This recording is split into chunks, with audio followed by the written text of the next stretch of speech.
മണിപൂരേ ഹുതവഹീം സ്ഥിതം സ്വാധിഷ്ഠാനേ ഹൃദി മരുതമാകാശമുപരി മനോബിഭ്രൂമധ്യേ സകലമപി ഭിത്വാ കുലപദം സഹസ്രാരേ പത്നേ സഹരസി പത്യാ വിഹരസേ. സൗന്ദര്യലഹരിയിലെ ഈ 9ാമത്തെ ശ്ലോകം നിങ്ങൾ ദിവസവും ജപിച്ചു കഴിഞ്ഞാൽ രാജ്യം വിട്ടുപോയവർ വരെ തിരിച്ചു വരുമെന്നാണ് പറയുന്നത്.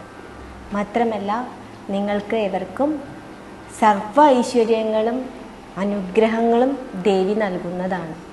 സുപ്രഭാതം.